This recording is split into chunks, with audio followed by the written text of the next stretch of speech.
সাধের মধ্যে সেরা গরু কিনতে লাখ লাখ মানুষ ছুটে আসেন গাবতলীর পশুর হাটে, কিন্তু খুব কম মানুষই জানেন এই হাটের ইতিহাস ও ঐতিহ্য সম্পর্কে। চলুন জেনে নেই গাবতলীর পশু হাটের 107 বছরের ইতিহাস সম্পর্কে। দেশ তখন ইংরেজদের অধীনে। সে সময় ঢাকার নাম ছিল জাহাঙ্গীরনগর। এই জাহাঙ্গীরনগরের মকিমাবাদ পরগনার জমিদার ছিলেন হাজী মুন্সী লাল মিয়া সাহেব। তিনি মিরপুরের মাজার রোড এলাকাতে বসবাস করতেন। সমাজসেবক, ধার্মিক ও দানশীল ব্যক্তি হিসেবে তার খ্যাতি ছিল। 1917 সালে তিনি মাজার রোডে একটি দাতব্য চিকিৎসালয় প্রতিষ্ঠা করেন। একই সময় তিনি এখানে একটি হাট বসিয়েছিলেন। তখন সপ্তাহে একদিন হাট বসত। হাটের দিন এলেই মাজার রোড ও আশপাশের এলাকার লোকজন হাটে এসে জমায়েত হতো। কেউ আসতো হেঁটে, নৌকায় চড়ে। পাশ দিয়ে তখন বহমান ছিল খরস্রোতা তুরাগ নদ। এই নদকে কেন্দ্র করেই মূলত গড়ে উঠেছিল মাজার রোডের হাট। তখনও এই হাট গাবতলীর হাট নামে পরিচিতি পায়নি। এই নামের পেছনেও রয়েছে ছোট্ট একটা ঘটনা। মাজার রোডে হাটকে ঘিরে জমিদার লাল মিয়ার একটি বাগান ছিল। এই বাগানে বিশাল বিশাল আকারের আম, কাঁঠাল ও গাব গাছ ছিল। বিশেষ করে হাটের ভেতরে এবং হাটের পাশে বিশাল আকারের বিপুল সংখ্যক গাব গাছ থাকার কারণে এটি গাবতলীর হাট নামে পরিচিতি লাভ করে। 1931 সালে জমিদার মুন্সী লাল মিয়া মাজার রোডে এখানকার মোট 31 একর জমি ওয়াকফ করে দিয়ে যান। এই ওয়াকফ এস্টেটের মধ্যে গাবতলীর হাটও ছিল। কালের পরিক্রমায় এই হাটটি দিন দিন আরো বেশি পরিচিতি লাভ করতে থাকে।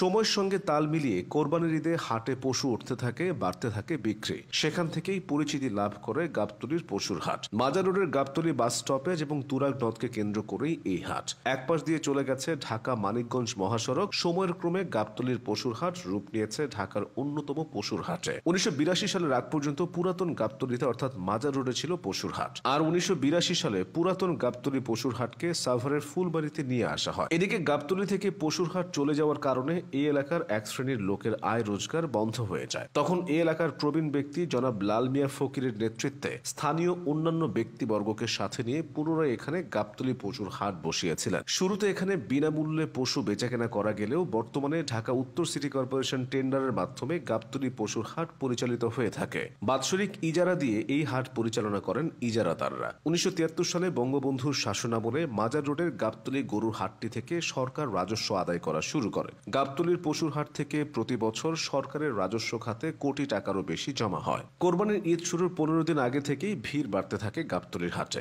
রাত দিন 24 ঘন্টা এই হাটে গবাদি পশু বেচা কেনা হয়। দিনে গড়ে 2000 থেকে 3000 পশু এই হাটে বেচা কেনা হয়। বাংলাদেশ এবং ভারতের বিভিন্ন প্রান্ত থেকে এই হাটে গবাদি পশু বেচা কেনার জন্য আনা হয়। এই হাট থেকে একজন ক্রেতা কোনো পশু ক্রয় করলে তাকে ক্রয় মূল্যের উপর প্রতি হাজারে 35 টাকা হারে হাসিল দিতে হয়। সময়ের হিসেবে এই হাসিলও হেরফের হয়। এই হাটকে কেন্দ্র করে কোরবানির সময় জীবিকা নির্বাহ করেন কয়েক হাজার মানুষ। এরা আশেপাশের গ্রাম থেকে খড়, ঘাস, ভুসি ইত্যাদি এনে হাটে বিক্রি করেন। অনেকে বছরের একটা নির্দিষ্ট সময় গবাদি পশুর খাদ্য আবাদ করেন। কোরবানি এলেই গাবতলীতে ব্যবসায় নেমে যান। ছোট্ট এক পল্লীগ্রাম থেকে আজকের গাবতলীর পশুর হাট। মাঝে নিহিত 107 বছরের ইতিহাস। আজ লাল মিয়া নেই, গাবগাছও খুঁজে পাওয়া কঠিন, কিন্তু হাটটি রয়ে গেছে। ঐতিহ্যের ধারক হয়ে ইতিহাসকে সঙ্গী করে চলছে গাবতলীর হাট।